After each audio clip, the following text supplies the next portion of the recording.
نحمده ونصلي على رسوله الكريم اما بعد فاعوذ بالله من الشيطان الرجيم بسم الله الرحمن الرحيم رب اشرح لي صدري ويسر لي امري واحلل عقدة من لساني يفقهوا قولي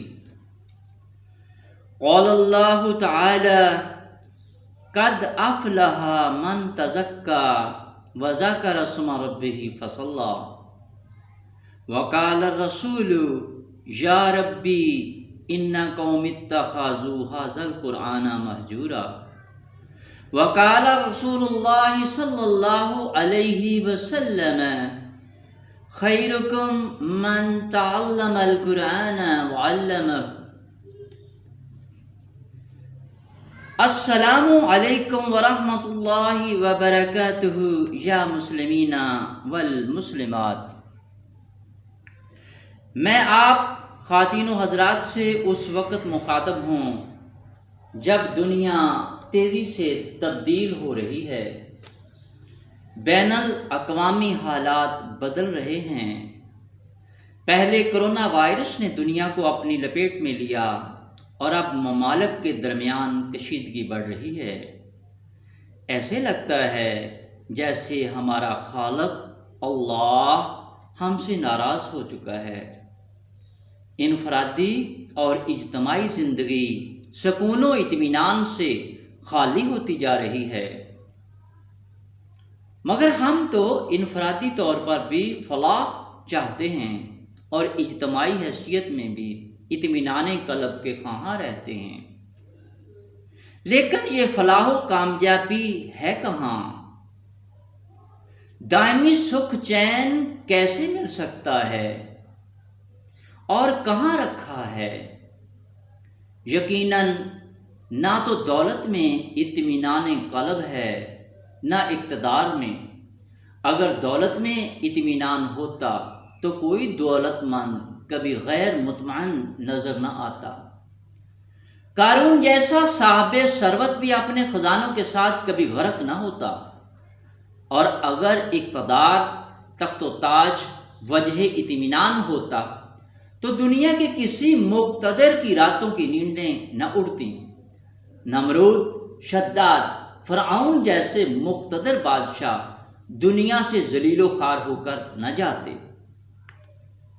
پھر کون ہمیں بتائے کہ ہم ہمیشہ کے لیے کیسے کامیاب و کامران ہو سکتے ہیں؟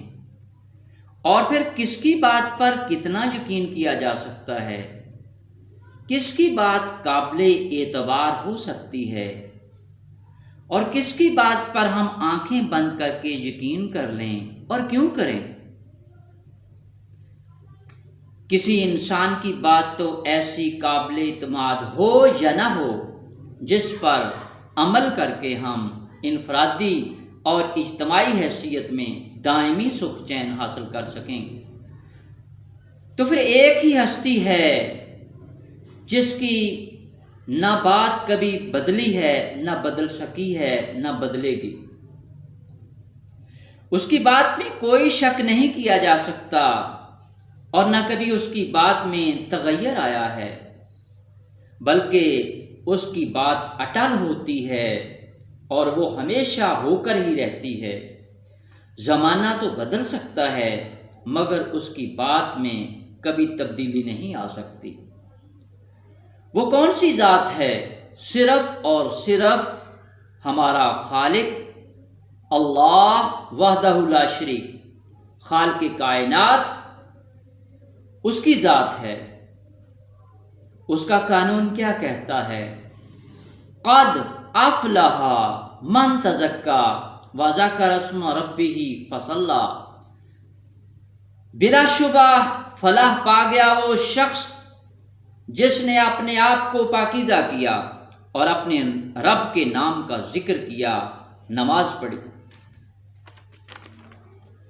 یہ ایسی بات ہے، یہ ایسا قول ہے جو انفرادی اور اجتماعی زندگیوں کو یکسر بدل کر رکھ دیتا ہے، جس سے ہم دائمی سکھ چین پا سکتے ہیں۔ کرنا کیا ہوگا؟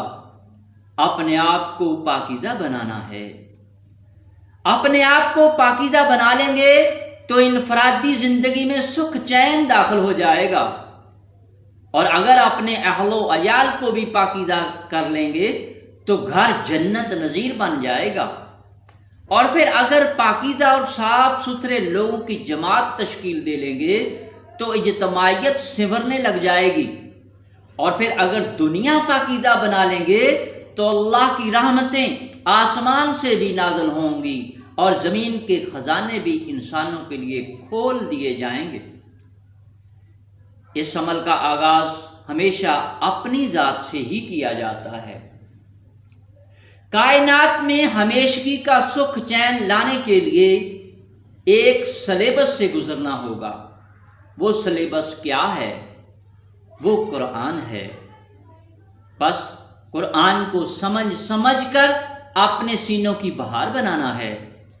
قرآن ایسا زندہ معجزہ ہے جس کے ایک ایک لفظ میں ایسی تاثیر چھپی ہوئی ہے کہ اگر وہ انسانوں پہ عیاں کر دی جائے تو خواہ مہلک ترین امراض کی شفا کا معاملہ ہو، یا پھر رزق کی فراوانی کی طلب ہو، یا عزت و آبرو اور اقتدار و حکومت کی تمنائیں ہوں، سب کے حصول کے لیے اللہ کا قرآن ہی کافی ہے۔ یہ وہ کلام ہے جو قوموں کے عروج و زوال کا باعث بنتا ہے۔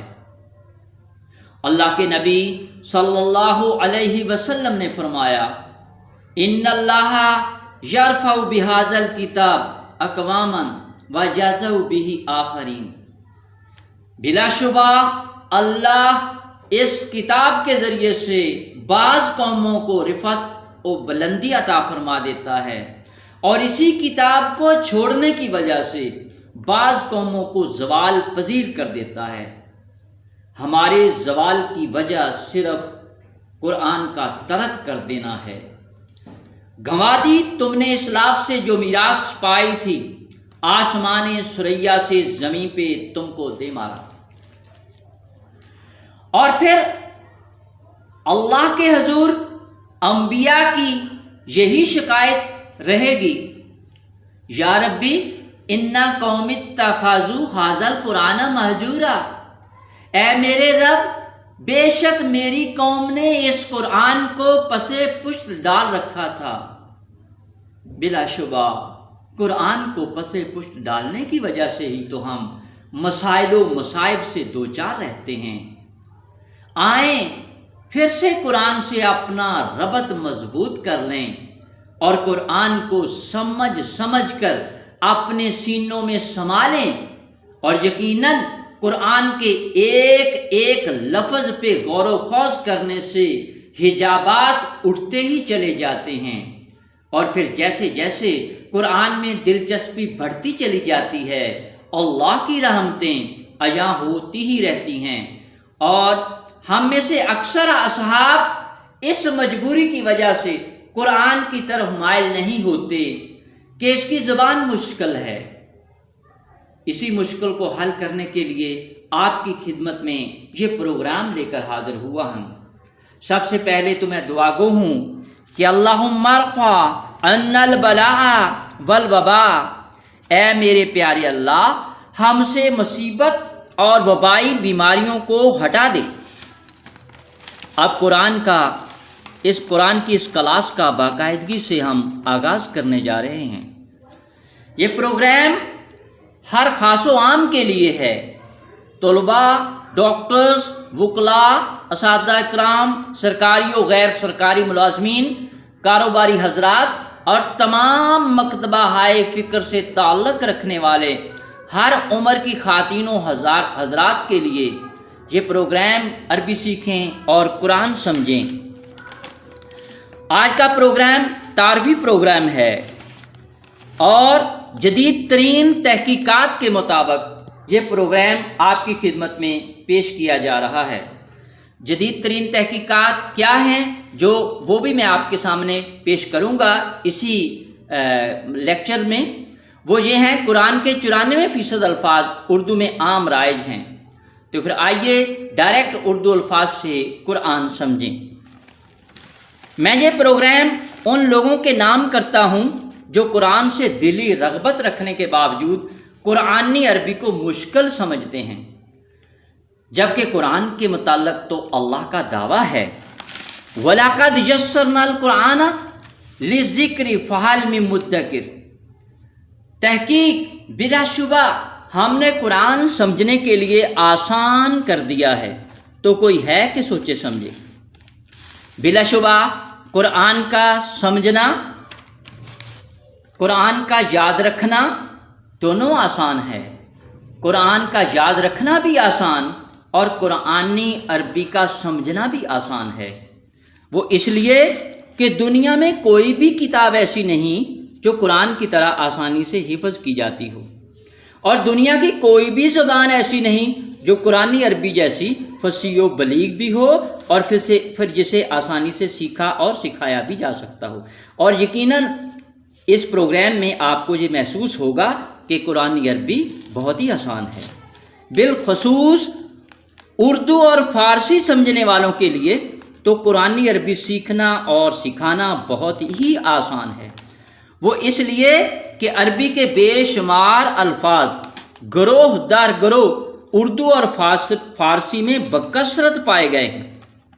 اگرچہ ہمارا موضوع اردو ہے، لیکن فارسی کا بھی ہلکا سا تعارف آپ کے سامنے پیش کیا جائے گا۔ فارسی کیا ہے؟ فارسی ایک عربی لفظ ہے، اصل میں یہ لفظ پارسی ہے، اور 20ویں صدی تک علاقائی لوگ اسی نام سے اس زبان کو بلاتے رہے۔ گزشتہ کچھ دہائیوں سے انگلش رائٹرز نے اس ایرانی زبان کو فارسا کہا، بعد ازاں پرشین بھی استعمال ہونے لگا۔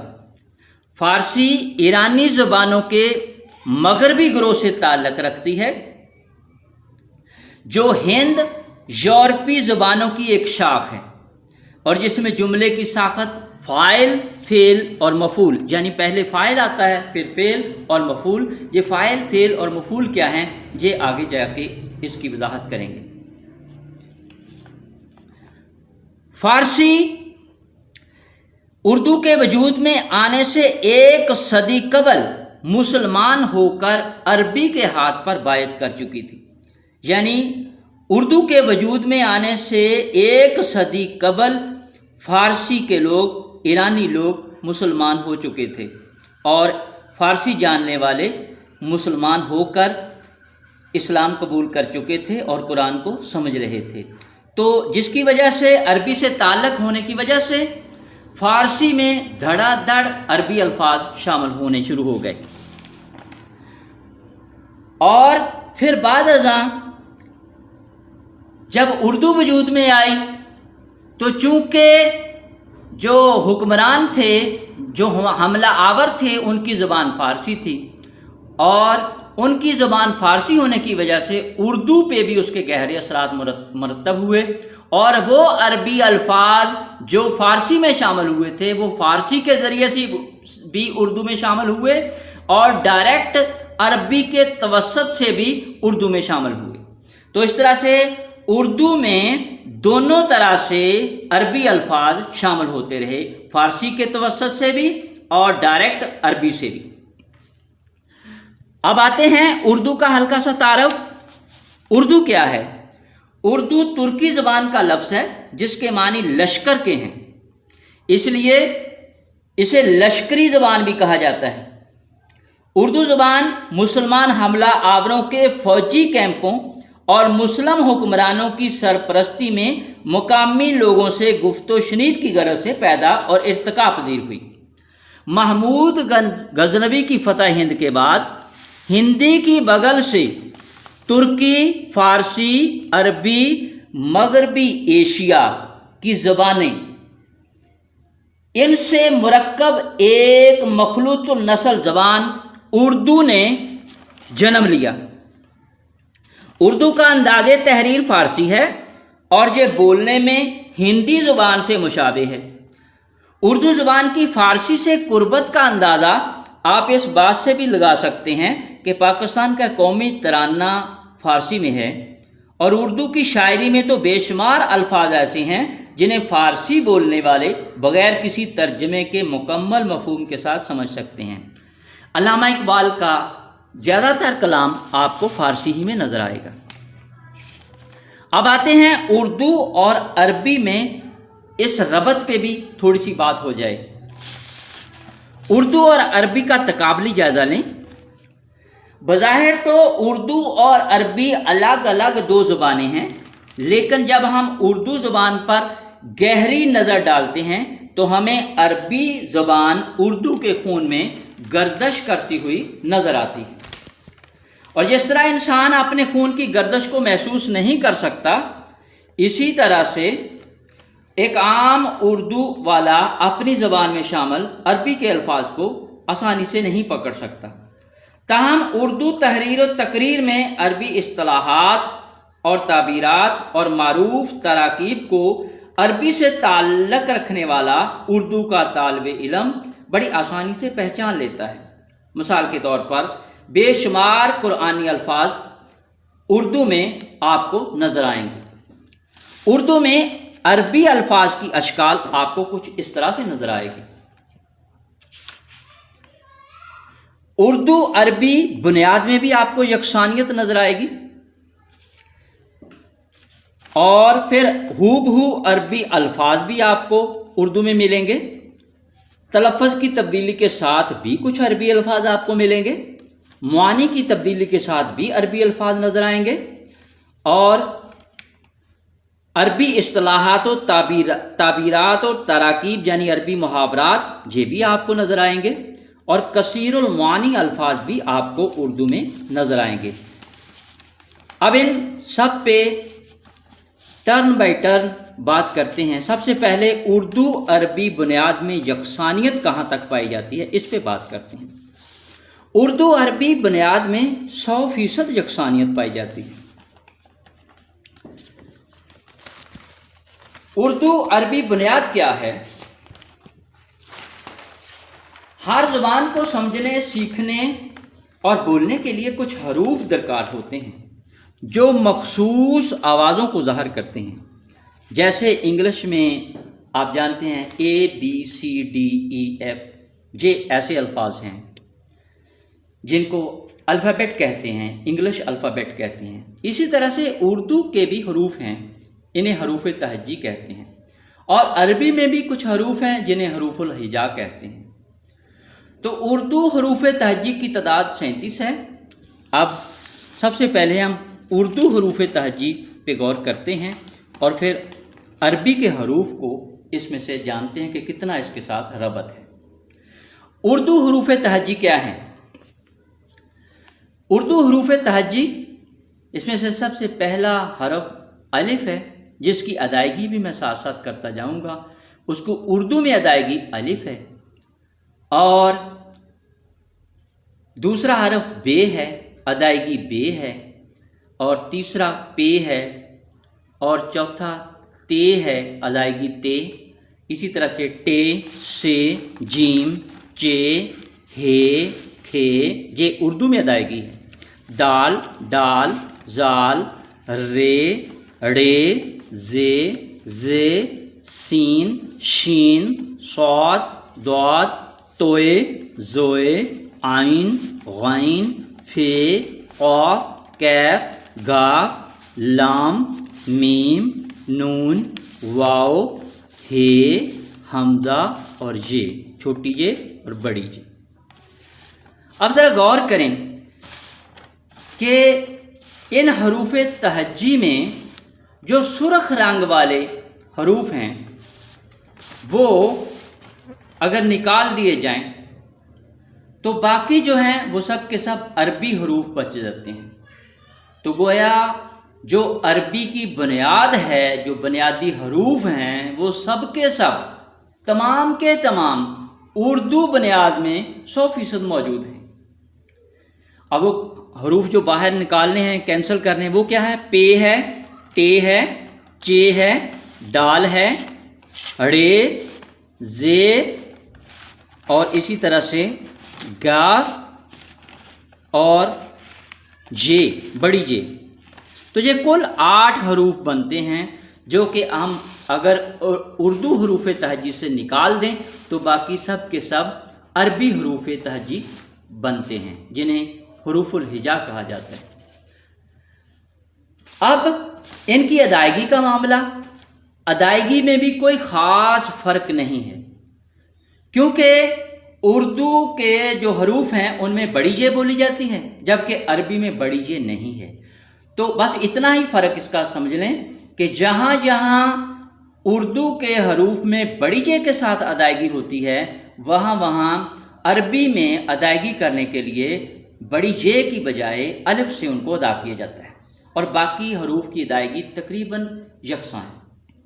جیسے الف، اس کی ادائیگی بھی عربی میں الف کی جاتی ہے۔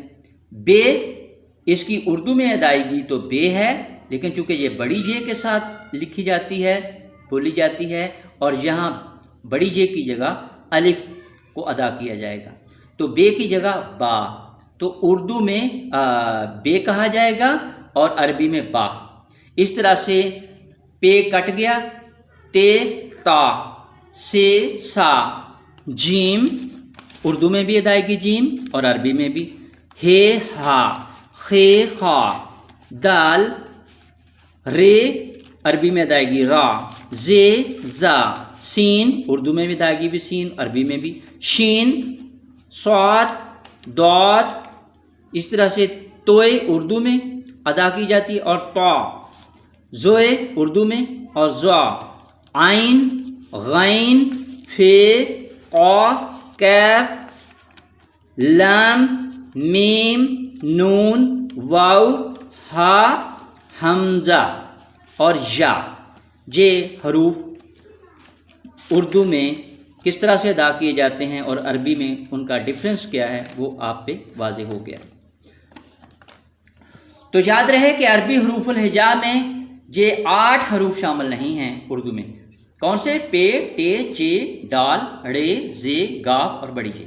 ان 8 حروف کے علاوہ تمام اردو حروف ہجا عربی حروف الہجا ہیں، تو اس میں بھی آپ کو 100% یکسانیت ہے۔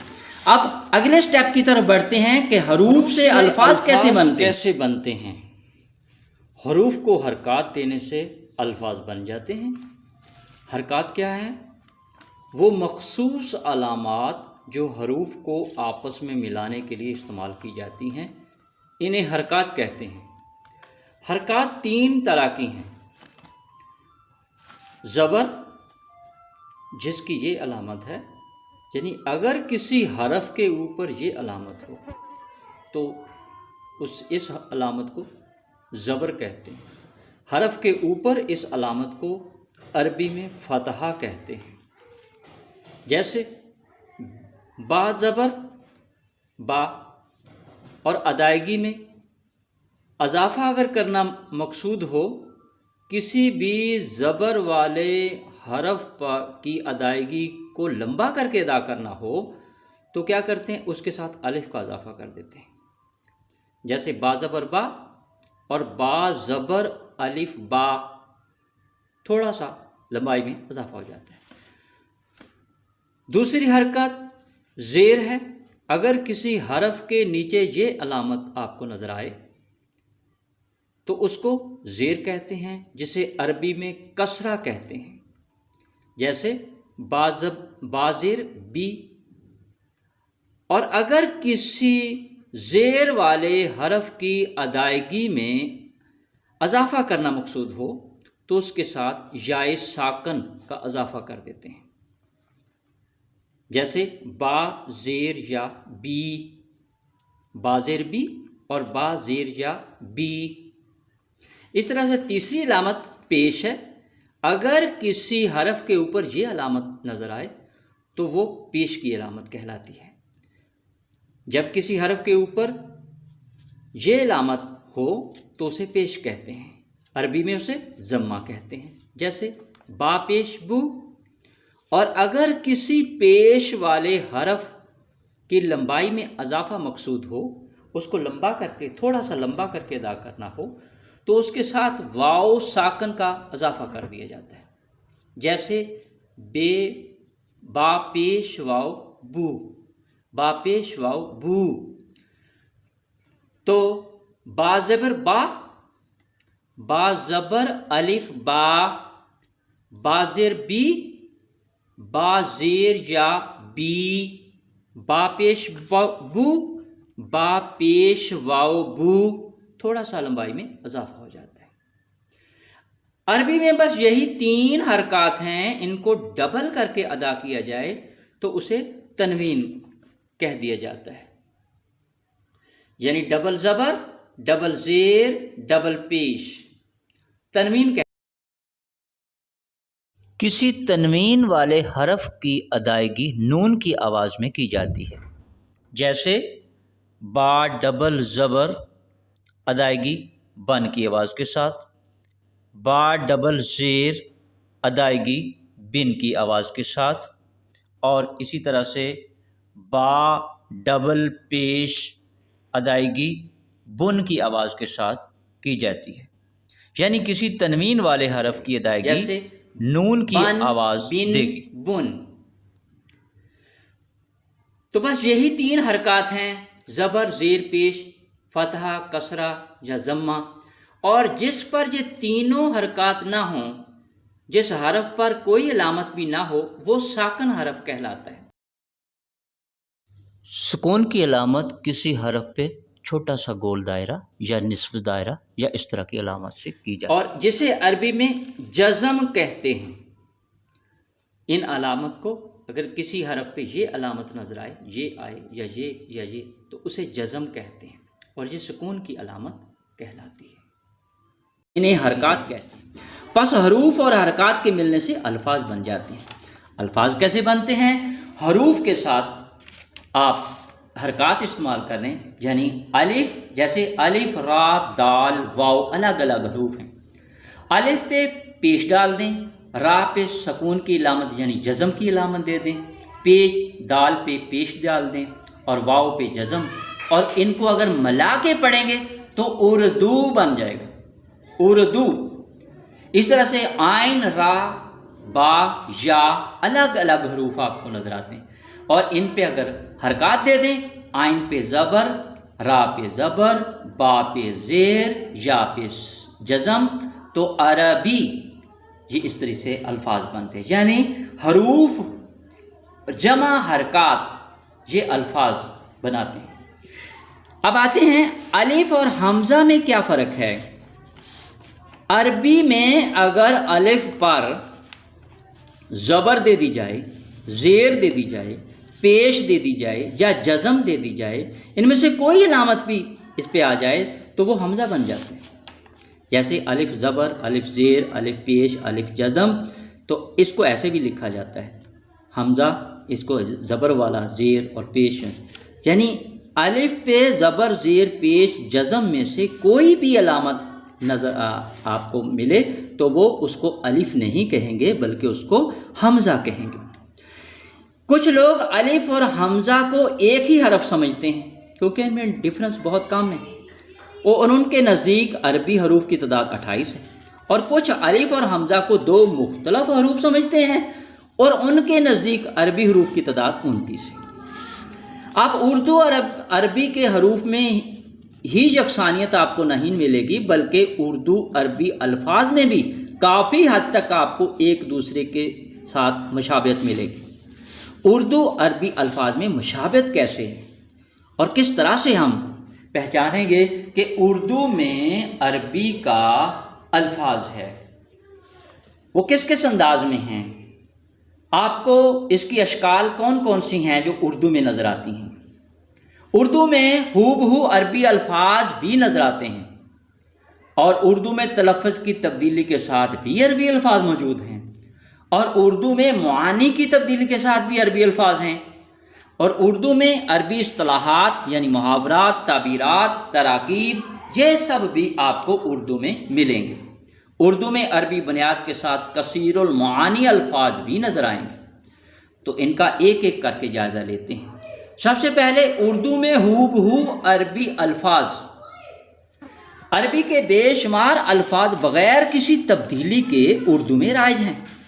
جیسے اردو میں ہم کتاب، قلم مسلم یہ لکھتے ہیں، اور عربی میں کتابن قلم مسلم اس انداز سے لکھا اور سمجھا جاتا ہے۔ مشرک مشرکن، مؤمن مؤمن، کافر کافر، فاسق فاسق، منافق منافق، صالح صالح، صادق صادق، کاذب جھوٹا کاذب، ساحر جادوگر ساحر، شمس شمس، قمر قمر، نجم نجم، ارض ارض، ملک ملک ملک ملک، مسجد مسجد، شجر شجر، نور نور۔ اس طرح کے لاتعداد الفاظ ہیں جو آپ کو اردو میں کثرت کے ساتھ ملیں گے، اور ہم اردو میں انہیں بولتے بھی ہیں، سمجھتے بھی ہیں اور لکھتے بھی ہیں۔ دوسرا کیٹیگری جو آپ کو اردو میں آپ کو نظر آئے گی، وہ اردو میں تلفظ کی تبدیلی کے ساتھ بھی کچھ قرآنی الفاظ ہیں۔ قرآن کے ایسے الفاظ بھی اردو میں ہیں جن کا عربی تلفظ اردو میں آ کر تبدیل ہو گیا۔ اس تبدیلی کی بنیادی وجہ مقامی لوگوں کے لیے غیر زبان کا غیر معروف تلفظ تھا، جسے انہوں نے اپنی سہولت کے مطابق تبدیل کر لیا، یعنی ان کو جیسے آسان لگا انہوں نے ویسے ہی اس کو اپنی زبان میں ڈھال لیا، اور اس وجہ سے اس میں الفاظ میں تھوڑی سی بگاڑ بھی پیدا ہو گئی، جس کی مثالیں ہم دیکھتے ہیں۔ عربی میں تلفظ ہے اور اردو میں تلفظ، پھر اس میں تبدیل شدہ جو تلفظ ہے وہ بھی آپ کے سامنے آئے گا۔ جیسے امن عربی کا تلفظ ہے، اردو میں بولتے ہیں ام ماں، اور تبدیل شدہ جو تلفظ بگڑا ہوا ہے وہ ہے امی یا اماں۔ اس طرح سے فروتن کمی یا زیادتی کرنا، اور افراط و تفریط اردو میں بولا جاتا ہے، اور تبدیل شدہ اس کا تلفظ ہے افراتفری، جو کہ فروتن سے ہی لیا گیا ہے۔ اس طرح سے عربی میں خیرن صلاحن یہ بولے جاتے ہیں، اردو میں ہم خیر و صلاح بولتے ہیں، اور بگڑا ہوا مقامی زبان میں بھی یہ عام استعمال ہوتا ہے، خیر صلاح یہ بگڑا ہوا اس کا تلفظ۔ تانن عربی میں اور اردو میں تانو تشنی، جبکہ اس کے بگڑا ہوا تلفظ تان تشنی۔ اس طرح سے عربی میں صحیح تلفظ قمیصن ہے، اردو میں قمیص بولا جاتا ہے، اور تبدیل شدہ تلفظ قمیض ہے، جو کہ اب عام اردو میں بھی قمیض ہی بولا جاتا ہے۔ اس طرح سے عربی میں لحمن گوشت کو کہتے ہیں، اور اردو میں لحیم گوشت والا سالن یا موٹا اس کے معنی ہیں، اور تبدیل شدہ بگڑا ہوا تلفظ حلیم ہے، جو کہ عام بولا جاتا ہے سالن کا نام۔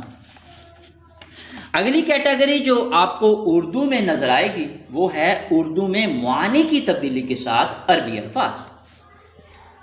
اردو کے کچھ ایسے الفاظ بھی قرآن سے منتقل ہو کر اردو میں آئے ہیں جن کا قرآنی تلفظ تو برقرار رہا مگر ان کے معانی تبدیل ہو گئے۔ قرآنی تلفظ اس کا کیسا، اردو معنی کیا ہے اس کا جائزہ لیتے ہیں۔ مثالیں جیبن عربی میں، اور قرآنی معنی اس کے گریباں ہے، اور اردو معنی اس کے کیسہ پاکٹ یا جیب بھی بولتے ہیں۔ خصم عربی میں دشمن کو کہا جاتا ہے، جبکہ خصم اردو میں خامد کو کہا جاتا ہے۔ اس طرح سے عربی میں مخمصۃ، مخمصہ بھوک کے معنوں میں بولا جاتا ہے، اور اردو میں مخمصہ الجھن یا غیر یقینی صورتحال میں بولا جاتا ہے۔ وہ مخمصے میں پڑ گیا، یعنی الجھن اور غیر یقینی صورتحال، ان معنوں میں مخمصہ بولا جاتا ہے۔ غلام عربی میں نوعمر لڑکے کو کہا جاتا ہے، جبکہ اردو میں زر خرید غلام کو غلام کہا جاتا ہے۔ ورقن عربی میں سکہ یا درخت کے پتوں کو کہا جاتا ہے، جبکہ اردو میں ورق کا مطلب کاغذ ہے۔ پھر اگلی کیٹیگری جو آپ کو اردو میں نظر آئے گی، اردو میں عربی اصطلاحات و تعبیرات و تراکیب آپ کو نظر آئیں گے جو قرآنی ہیں، قرآن سے ماخوذ کی گئی ہوں گی۔ اردو میں ایسے محاورات تلمیحات اور علامتی تراکیب بہت معروف ہیں جو براہ راست قرآن سے ہی ماخوذ ہیں، جیسے علم نشرہ ہونا راز کھلنے کے معنوں میں بولا جاتا ہے اردو میں، انا للہ پڑھنا کسی کو انجام تک پہنچانا، کسی کو موت تک پہنچانا، ان معنوں میں کہا جاتا ہے کہ ہاں انا للہ۔ طوعاً کرہن چاہتے یا نہ چاہتے ہوئے، یہ بھی اردو میں بولا جاتا ہے طوعاً کرہن۔ قیل و قال کرنا واویلا مچانے کے معنوں میں اردو میں استعمال ہوتا ہے۔ لیت و لال کرنا ٹال مٹول کرنے کے معنوں میں بولا جاتا ہے۔ اردو میں محاورتاً یہ سارے الفاظ بولے جاتے ہیں۔ اسی طرح اردو میں تلمیحات اور علامتی تراکیب بھی بیشتر قرآن سے ہی ماخوذ ہیں، جیسے ابن مریم، یہ بھی اردو میں عام استعمال ہوتا ہے، ابن مریم ہوا کرے کوئی، میرے دکھ کی دعا کرے کوئی۔ برادران یوسف، یہ بھی عام اردو میں استعمال ہوتا ہے، وہ تو برادران یوسف کا کردار نبھا رہے ہیں، یعنی ایسے بھائی جو کہ حضرت یوسف علیہ السلام کے بھائیوں کی طرح اگر کوئی سلوک کسی کا نظر آئے تو کہا جاتا ہے کہ وہ تو برادران یوسف ہیں۔ اس طرح سے تخت سلیمان، یہ بھی اردو میں استعمال ہوا، وہ تو اس قدر با اختیار ہو گیا کہ گویا کہ تخت سلیمان کا مالک ہوا، یہ بھی محاورتاً اردو میں اور تلمیحات کے طور پہ بولا جاتا ہے۔ حسن یوسف، دم عیسیٰ، ید بیضہ داری، یہ سارے قرآنی الفاظ ہیں جو اردو میں عام استعمال ہوتے ہیں۔ جیسے ایک شعر ہے، حسن یوسف دم عیسیٰ ید بیضہ داری، آنچ خوباں ہمہ دارن تو تنہا داری۔ حضور صلی اللہ علیہ وسلم کی تعریف کی کہ آپ یوسف علیہ السلام سے زیادہ حسین اور حضرت عیسیٰ علیہ السلام سے زیادہ، وہ ان کو روح اللہ کہا جائے، ان سے زیادہ طاقتور، ید بیضہ ان کی طرح ان کے معجزات ہیں۔ آنچے خوباں جو سب اپنی اپنی جگہ درست ہیں، ہمہ دارن تو تنہا، مگر آپ کی جو مثال ہے وہ سب سے منفرد ہے، آپ کی ذات سب سے بلند ہے۔ اسی طرح صبر ایوب، یہ بھی اردو میں، عصائے موسیٰ، گریہ یعقوب، مسیحا، ید بیضہ، سحر سامری، فرعونیت، شیطانیت، رحمانیت وغیرہ وغیرہ، یہ اردو زبان میں عام رائج ہیں جو کہ قرآن ہی سے ماخوذ ہیں۔ اور پھر آپ کو اردو میں عربی بنیاد کے ساتھ کثیر المعانی الفاظ بھی نظر آئیں گے۔ اردو میں عربی بنیاد کے ساتھ الفاظ کا ایک بے بہا خزانہ موجود ہے، جن کا اگر گہرائی میں جا کر مطالعہ کی جائے تو ایک لفظ سے دوسرے اور پھر دوسرے سے تیسرے لفظ کا کھوج خود بخود ملتا چلا جاتا ہے۔ ایسے الفاظ کا تفصیلی تجزیہ آپ کو اس کورس کے پارٹ 2 میں آپ کے سامنے کھل کر سامنے آ جائے گا۔ مثال کے طور پہ اردو میں ہے خبر، خبرن، معنی ہے نئی بات، کسی معاملے کی حقیقت جاننا، اس کو خبر کہتے ہیں۔ اور قرآنی لفظ ہے، اس کے ساتھ اردو کے بہت سے الفاظ جڑے ہوئے ہیں، جیسے خبر، خبیر، اخبارات، خبریں، مخبر، مخبری وغیرہ وغیرہ۔ ان الفاظ کی بنیاد دراصل خبرن کی بنیاد ہے۔ اب بنیاد کیا ہوتی ہے اس کو ذرا تھوڑا سا سمجھتے ہیں۔ یاد رہے کہ اکثر عربی الفاظ کی بنیاد کم از کم 3 حروف پر ہوتی ہے، یعنی کم از کم 3 حروف مل کے عربی لفظ بناتے ہیں۔ ان حروف کو ان عربی الفاظ کا مادہ یعنی بنیاد یا جڑ یا روٹ کہتے ہیں، جس کو بڑی تفصیل کے ساتھ ہم اس کے مقام پہ سمجھیں گے۔ گویا عربی الفاظ گروہ یا گروپس کی شکل میں پائے جاتے ہیں، اور ہر گروہ یا گروپ کا ایک مادہ ہوتا ہے، وہ ان تمام جس گروپ میں کے الفاظ ہیں ان تمام کا ایک ہی مادہ، ان کو 3 حروف جب ہوتے ہیں کم از کم، وہ اس تمام گروپ کی نمائندگی کر رہے ہوتے ہیں، یعنی اس کے جو بنیادی معنی ہیں وہ اس مادے میں ہوتے ہیں۔ یعنی ایک گروپ کے الفاظ اس کا ایک مادہ ہوگا، دوسرے گروپ کے الفاظ کا دوسرا مادہ ہوگا، اس طرح سے ہر گروہ یا گروپ کے جو مادہ ہیں وہ مختلف ہوں گے اور ان کے معنی بھی اسی طرح سے اس میں الگ الگ ہوں۔ تو اس مادے کی خصوصیت کیا ہے کہ ان 3 حرفی مادہ، کم از کم 3 حرفی مادے میں اس گروپ کے تمام الفاظ کے جو بنیادی معنی ہیں وہ اس میں موجود ہوتے ہیں۔ جیسا کہ درج بالا تمام الفاظ کا مادہ یعنی خبر، خبیر، اخبار، خبریں، مخبری وغیرہ، اس کا مادہ کیا ہے؟ 3 حرف ہیں، خا با را، جس کے معنی کسی معاملے کی حقیقت کو جاننا، خبر، نئی بات کہیں۔ قرآن میں اس مادے سے کل 52 الفاظ آئے ہیں، 52 الفاظ آئے ہیں، جیسے خبرن، اخبارن، خبیرن، یہ قرآنی الفاظ ہیں، اور اردو میں بھی یہ ہو بہو استعمال ہوتے ہیں، جیسے خبرن خبر، اخبارن اخبار، خبیرن خبیر، اور اردو میں بھی اسی طرح سے بولے جاتے ہیں۔ لیکن عربی میں انہی معنوں میں مختلف اشکال کے الفاظ بھی آپ کو نظر آئیں گے، جن کا مادہ تو وہی ہے، یعنی خا با را مادہ ہی ہوگا، لیکن وہ اردو میں استعمال نہیں ہوتے۔ معنی کے لحاظ سے اس میں وہ معنی، بنیادی معنی ضرور پائے جاتے ہیں، جیسے یخبرو، تخبرو، اخبرو، نخبرو، یا خبارا جو خبرو، تخبیرن، اس طرح کے الفاظ آپ کو ڈھیروں عربی میں نظر آئیں گے، جن کے بنیادی معنی تو وہی ہیں جو خبر کے ہیں، اخبار کے ہیں، خبیر میں موجود ہیں، لیکن اس میں تھوڑا تھوڑا سا فرق ہے۔ انہی الفاظ کا سمجھنا ہی دراصل عربی الفاظ کا سمجھنا ہے۔ اگر یہ اس طرح ان کی سمجھ آئے گی تو عربی الفاظ آپ نے بنانے سیکھ لیے، سمجھنے سیکھ لیے۔ ان کو کیسے سمجھا جائے گا اور ان جیسے اور بھی بہت سے الفاظ خود کیسے بنائے جائیں گے، انشاءاللہ آپ کو اس پروگرام کے ذریعے سب کچھ آپ سیکھ جائیں گے۔ ہم اردو ہی سے قرآنی الفاظ کا مادہ لیں گے، جس سے اردو الفاظ کے بنیادی معانی اس میں چھپے ہوئے ہوں گے، اور قرآنی الفاظ کے معنوں سے جو مطابقت یا موافقت رکھتے ہوں گے، اور پھر ان سے قرآنی عربی الفاظ بناتے چلے جائیں گے۔ یعنی ہم کیا کریں گے؟ اردو الفاظ کا گروہ یا گروپ لیں گے جو کہ عربی میں بھی ہوگا، اس میں سے عربی کا مادہ نکالیں گے، جس میں اردو والے معنی بھی ہوں گے، عربی والے معنی بھی مشترک ہوں گے، اور اس سے پھر عربی کے الفاظ بنائیں گے۔ المختصر، اردو میں قرآنی الفاظ کا وسیع ذخیرہ موجود ہے، اور حقیقت تو یہ ہے کہ اردو میں بظاہر غیر قرآنی نظر آنے والے اکثر الفاظ قرآنی مادوں سے ہی ماخوذ ہیں۔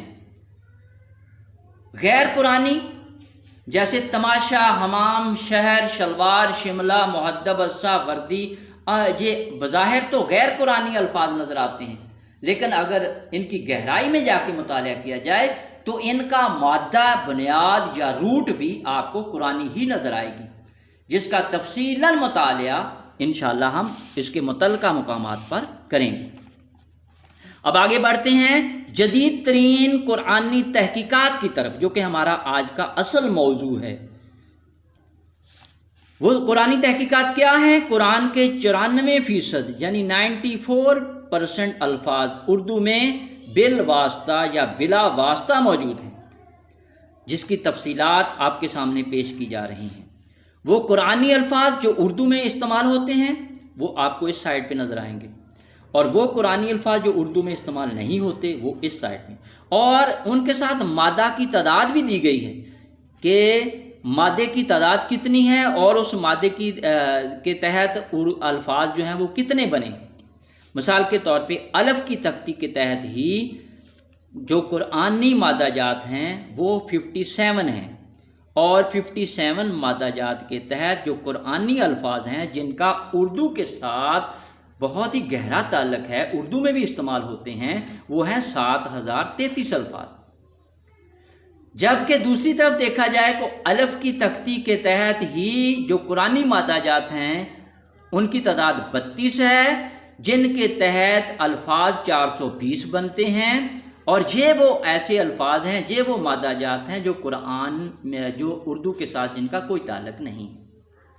اسی طرح سے باقی تختی کے تحت 66 مادہ جات ہیں، جن کے تحت قرآنی الفاظ جو کہ اردو میں بھی موجود ہیں ان کی تعداد 2265 ہے، اور باقی تختی کے تحت ہی وہ قرآنی مادہ جات جن کا تعلق اردو سے نہیں ہے ان کی تعداد 26 ہے، اور الفاظ کی تعداد ان کے تحت 169 بنتی ہے۔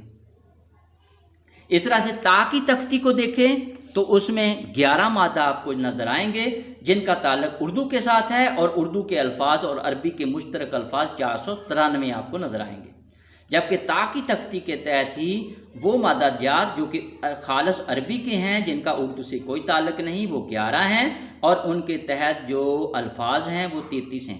آپ ذرا تھوڑا سا محسوس کریں کہ ادھر جو مادہ جات ہیں ان کی تعداد اور الفاظ کی تعداد، ان میں بھی آپ کو ڈفرنس نظر آئے گا کہ اردو میں مادہ جات کی تعداد کا تناسب، الفاظ کا تناسب زیادہ ہے، جبکہ عربی کے الفاظ جو ہیں ان کا تناسب مادہ کے لحاظ سے کم نظر آتا ہے۔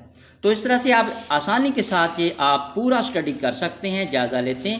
اب ساری کی ساری تختیاں آپ کے سامنے موجود ہیں، اور آخر پہ جاتے ہیں تو آپ کو جو یا کی تختی تک پہنچ کر کل قرآنی مادہ جات جن کا تعلق اردو کے ساتھ ہے وہ 1197 مادہ جات ہیں، اور جن کے تحت قرآن کے وہ الفاظ جو کہ اردو میں بھی ہیں وہ 47,407 بنتے ہیں، اور قرآن کے وہ مادہ جات جن کا تعلق اردو کے ساتھ نہیں ہے وہ 609 ہیں، اور ان کے الفاظ کی تعداد 2766 ہے۔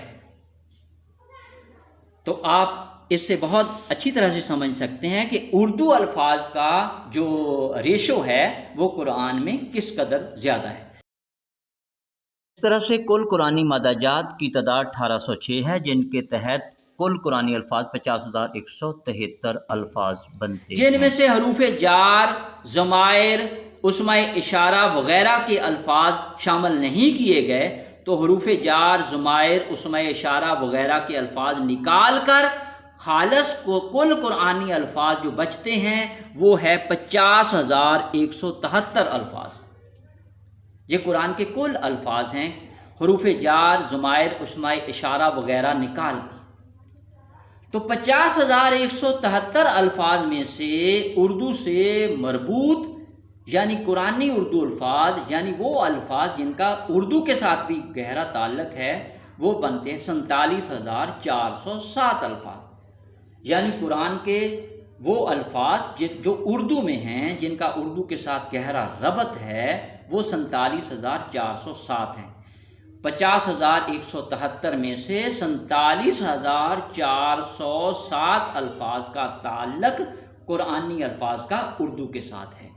تو اس طرح سے قرآنی اردو الفاظ کا تناسب آپ نکالیں تو وہ 94.48% بنتا ہے، یعنی قرآن کے 94.48% الفاظ، تقریباً 94% الفاظ اردو سے مربوط ہیں، اور قرآن کے وہ الفاظ جو اردو الفاظ سے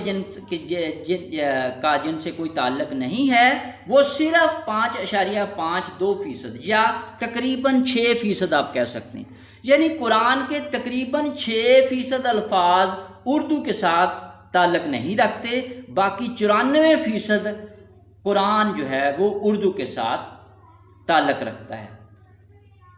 تو حیرت ہے کہ ہم اردو زبان سمجھنے والے پھر بھی قرآن نہیں سمجھتے، یعنی 94% قرآن اردو کے ساتھ مربوط ہے، پھر بھی ہم قرآن نہیں سمجھتے، پھر بھی ہم کہتے ہیں عربی مشکل ہے۔ حقیقت تو یہ ہے کہ اردو سمجھنے والوں کے لیے نہ تو قرآن سمجھنا مشکل ہے، بلکہ قرآنی عربی سمجھنا، لکھنا اور چاہیں تو آپ بولنا بھی آسانی سے سیکھ سکتے ہیں۔ اور انشاءاللہ اس پروگرام کے ذریعے اگر آپ کوشش کریں تو آپ کے لیے جو عربی کی مشکلات ہے وہ بہت آسان ہو جائیں گی، اور آپ قرآنی عربی سیکھنا، سمجھنا اور لکھنا بھی سیکھ سکتے ہیں۔ آج کی آخری بات آپ کی خدمت میں پیش کروں، خیرکم من تعلم القرآن وعلمہ، خیرکم من تعلم القرآن وعلمہ، تم میں سے بہترین وہ ہے جو قرآن سیکھے اور سکھائے۔ اس حدیث پر عمل کرتے ہوئے آپ نہ صرف خود قرآن سیکھیں بلکہ دوسروں کو بھی اس کی دعوت دیں۔ اس لیے اس پروگرام کو صرف اپنی ذات تک محدود نہ رکھا جائے، بلکہ اپنے گھر کے افراد، دوست و احباب، محلے دار اور تمام مسلم خواتین و حضرات تک پہنچا کر تبلیغ قرآن کا فریضہ ادا کریں۔ شکریہ، بارک اللہ العظیم، وما علینا الا البلاغ المبین۔